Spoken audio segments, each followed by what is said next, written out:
With the new video. आज हम इस वीडियो में समझेंगे एक्सरे प्रोडक्शन के बारे में, जो कि पीएमआरआईटी का एक्सरे में फर्स्ट टॉपिक है। ठीक है, तो पहले हम समझेंगे कि एक्सरेज होती क्या है। ठीक है, फिर उसके बाद में उसके प्रोडक्शन के बारे में समझेंगे और इससे हमारे डायग्नोसिस रेडियोलॉजी में क्या हेल्प मिलती है, क्यों एक्सरेज ही यूज़ करते हैं, क्या कुछ इसका क्या इसके पीछे का रीज़न है। ये हम आज के वीडियो में बेसिक सिंपल चीज़ें समझेंगे। पहले हम जान लेते हैं कि what is x-ray. What are x-ray? X-rays are electromagnetic radiation with very short wavelength. ठीक है, तो इससे मेरे समझ में आया एक्सरे जो है इलेक्ट्रोमैग्नेटिक रेडिएशन होती है जिसकी वेवलेंथ जो होती है वो शॉर्ट होती है। ठीक है, शॉर्ट वेवलेंथ, और उसकी जो फ्रिक्वेंसी होगी वो हाई होगी, क्योंकि वेवलेंथ शॉर्ट होगी तो फ्रिक्वेंसी हाई हो जाएगी। ठीक, अब इसका वेवलेंथ रेंज कितना होता है? 0.01 नैनोमीटर टू 10 नैनोमीटर। ये नोट्स मैंने खुद बनाई है, जो टॉपिक सही है सिर्फ उसे कोई इंक्लूड किया गया है, बाकी अननेसेसरी चीज़ों को नहीं लिया गया है। ठीक है, हाई एनर्जी होती है इसमें, तभी ये जो है पेनिट्रेट कर पाता है। ठीक है, तभी हमें अच्छी इमेजेस मिलती हैं। बेसिकली होता क्या है कि एक्सरेज जो होती है बहुत हाई एनर्जी इलेक्ट्रोमैग्नेटिक रेडिएशन होती है। ये जब हमारी बॉडी को पेनिट्रेट करती हैं तो जो सॉफ्ट टिश्यूज होते हैं उनको ये पेनिट्रेट कर देती हैं। देखो, high energy can penetrate soft tissues, और जो बोन्स होती है ना वो डेंस होती हैं, उसकी डेंसिटी ज़्यादा होती है, तो उस पर क्या है कि वो जो है उसको एब्जॉर्ब कर लेते हैं। उससे जो है क्या होता है, वो रेडिएशन को एब्जॉर्ब कर लेते हैं, तो उसे जो है पेनिट्रेट नहीं कर पाते। तभी तो हमको बोन अच्छे से पता चलती है कि कहाँ फ्रैक्चर है, क्या कुछ है। ठीक है, तो ये सारी चीज़ें इसलिए एक्सरेज का यूज़ करते हैं। इसमें बोन्स अच्छी दिखती है ना, क्योंकि बोन जो है एक्सरेज अब्जॉर्ब कर लेती हैं। अब इसको खोजा किसने था? तो जो है विलियम कॉन्क्रेट रॉन्जेन। मैंने इसमें विलियम रॉन्जेन लिखा है, पर इनका नाम पूरा है William concrete Roentgen, WC Roentgen भी कहते हैं इनको। इन्होंने 1895 में एक्सरेज का एक्सरे को डिस्कवर किया था। ठीक है, तो ये हो गया इसकी बेसिक चीज़ें। बेसिक आपको एक्सरे प्रोडक्शन से पहले एक्सरेज के बारे में जो बेसिक जानकारी होनी चाहिए वो ये है। बाकी अब हम इसको एक डायग्राम के हेल्प से पहले समझ लेते हैं कि अब जैसे आप जाएंगे जब कहीं भी तो आपको वो जो है एक्सरे ट्यूब जो है ऐसे थोड़ी दिखता है, वो पूरा ऐसे मेटलिक रहता है, उसमें से जो है लाइट निकलती रहती है। ये पता चलता है एक्सरेज, ये एक्सरे ट्यूब है, यहाँ से एक्सरेज निकल रही है।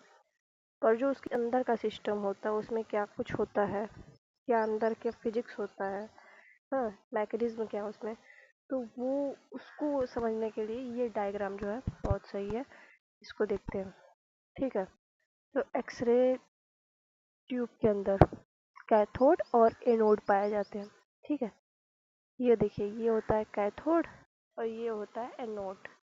ठीक, और ये कैथोड को जो है हीट किया जाता है। ठीक, जब कैथोड को हम हीट करते हैं तो उससे क्या होता है, थर्मियोनिक इमिशन होता है, इलेक्ट्रॉन्स उससे निकलते हैं, पर उसमें मूवमेंट नहीं होती है। बस वो उसमें से, क्योंकि वो हीट होता है, उससे वो निकल के यहाँ इकट्ठा हो जाएंगे।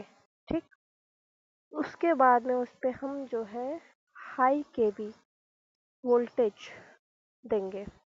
अब वो हाई केवी वोल्टेज कितना होगा? 30 to 150 केवी। ठीक, अब जब उस पर हम हाई केवी वोल्टेज देंगे तो जो इलेक्ट्रॉन यहाँ इकट्ठा हो गया था ना थर्मियोनिक इमिशन से, तो वो उसमें काइनेटिक एनर्जी आ जाएगी, फिर वो यहाँ से जाके एनोड पे टकराएंगे। अब जैसे ये एनोड पे टकराएंगे तब यहाँ से प्रोडक्शन होगा किसका? एक्सरेज का। और उसमें से भी जो इलेक्ट्रॉन की 99% ऑफ एनर्जी होती है वो हीट में कन्वर्ट हो जाती है, ओनली 1% कन्वर्ट इनटू एक्सरेज। ठीक, तो ये सब कुछ चीज़ें होती हैं। तो इसमें देखिए, यहाँ से आप समझिए, ये ये अपना कैथोड, ये अपना एनोड। ठीक, ये देखिए यहाँ से जो ये लेड हाउसिंग दिखा रहा है, ये लेड हाउसिंग, ताकि ये जो एक्सरेज है ये इसमें जाके कोई, मतलब लेड क्या होता है ना, वो उसको पेनिट्रेट नहीं कर पाती है, तो इससे जो है वो कहीं बाहर नहीं जाएगा, जहाँ से हमको चाहिए। जैसे यहाँ हमने विंडो बना दी है तो यहाँ से एक्सरेज निकल आएंगे अपने। यहाँ से हम अपना जो है यहाँ पे पेशेंट को रख के यहाँ से हम अपना आगे का काम कर लेंगे। तो ये होता है सिस्टम। ये देखिए, high voltage supply 30 to 150 kV, ठीक। तो ये सारी चीज़ें हो गई इसमें। बाकी ग्लास एनवलप होता है, ठीक। पायरेक्स का ग्लास यूज़ होता है इसमें। वैक्यूम होता है, ठीक। इसमें हीट हो जाए तो उसके लिए ऑयल वगैरह फिल किया जाता है, जिससे जो है हीट को एब्जॉर्ब कर ले, इससे जो है एक्सेस हीट ना हो, इससे मशीन मैकेनिज्म में कोई प्रॉब्लम ना है, इसके लिए करते हैं, ठीक है। तो ये सारी चीज़ें होती हैं। तो चलिए हम एक बार इसको और समझ लेते हैं अच्छे से। तुमने क्या समझा? पहले हम कैथोड को हीट करते हैं, इलेक्ट्रॉन्स निकल आते हैं, ठीक है। थर्मियोनिक इमिशन हो गया। इसके बाद जब इलेक्ट्रॉन सिर्फ यहाँ से यहाँ आने से तुम्हारा काम होगा नहीं, फिर उसके लिए हम क्या काम करते हैं, 30 to 150 kV high voltage apply करते हैं। उससे क्या होता है, इलेक्ट्रॉन यहाँ कैथोड से निकल के यहाँ एनोड के पास, यहाँ एनोड, ये टारगेट पे आके यहाँ टकराते हैं। अब जब ये यहाँ एनोड पे टकराते हैं तो फिर यहाँ से फिर होता है प्रोडक्शन एक्सरे। ये जो पर्पल कलर की लाइन्स होती है ये एक्सरेज हो गई। ये विंडो होती है यहाँ पे, ठीक। ये विंडो होती है, तो यहाँ से जो है एक्सरे निकलती है। बाकी और हम समझ लेते हैं how x-ray are produced step by step वाले। एकदम सिंपल, जितने से काम हो जाए बस उतना ही चीज़ इसमें लिखी है, ज़्यादा कुछ इसमें वो नहीं है कि आपको समझने में कोई दिक्कत हो। बेसिक चीज़ें हैं। Filament cathode is heated by electric current, ठीक। Heated emits electron, thermionic emission, thermionic emission हुआ। High voltage 30 to 150 kV accelerate electron toward the anode. फिर उसके बाद हाई वोल्टेज अप्लाई करते हैं, उससे जो है 30 to 150 kV high voltage apply करते हैं, तो उससे इलेक्ट्रॉन जो होते हैं एक्सेलरेट हो जाते हैं, चलने लगते हैं टुवर्ड द एनोड, एनोड की ओर जाने लगते हैं, ठीक है। Electrons slams slam into metal metal target, usually tungsten. देखो, ये जो होता है ये टारगेट पे जाके टकराता है। ये नोट हो गया ना, इसी को करें मेटेलिक टारगेट टंगस्टन। इसमें टंगस्टन यूज़ किया जाता है। अब टंगस्टन क्यों यूज़ किया जाता है वो आप, फिर उसके बाद जो है एक्सरे प्रोड्यूस, ठीक है। अब यहाँ और देखो, ये तो देखो इम्पोर्टेंट फैक्ट कुछ है, KVMA, ठीक है। अब देखो, voltage KV, high energy x-rays are penetrate more electrons, more x-rays intensity. देखो, एक्सपोजर फैक्टर्स होते ना, KVP MAS होते ना, KV किलो वोल्टेज पीक। देखो KV जो होता है ये हाई एनर्जी एक्सरेज, मतलब ये इसकी जो है क्वालिटी बताता है कि एनर्जी कितनी है उसकी, मतलब हाई एनर्जी एक्सरेज उसकी क्वालिटी कैसी है, ठीक है। इंटेंसिटी कम है, ज़्यादा है, ये चीज़ें उसमें बताएगा। बाकी MAS करंट जो है वो उसकी क्वांटिटी बताता है, कितनी एक्सरेज है, ठीक है। तो वो बातें हैं यहाँ पे। बाकी देखिए, टारगेट मटेरियल टंगस्टन, क्योंकि इसका हाई मेल्टिंग पॉइंट होता है और हाई एटॉमिक नंबर होता है, इसीलिए इसको यूज़ करते हैं। मेल्टिंग पॉइंट इसका जो होता है वो हाई होता है, इसीलिए इसको यूज़ करते हैं, रेदर देन कोई और मेटेलिक ऑब्जेक्ट यूज़ करने के लिए हम टंगस्टन इसीलिए यूज़ करते हैं।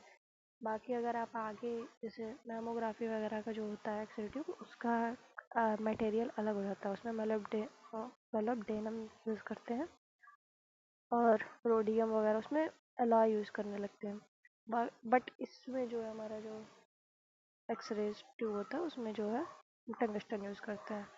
देखिए ये देखिए, 1% of energy x-rays vastly heat, वही बताया था ना, 99% जो है हीट बन जाता है, 1% सिर्फ एक्सरेज रहता है, ठीक है। तो ये सारी चीज़ें हैं। आई होप आपको ये चीज़ें समझ में आ, जैसा मैंने बताने की कोशिश की, समझाने की कोशिश की, एक बार और रिपीट कर देती हूँ। यहाँ से आप देख लीजिए,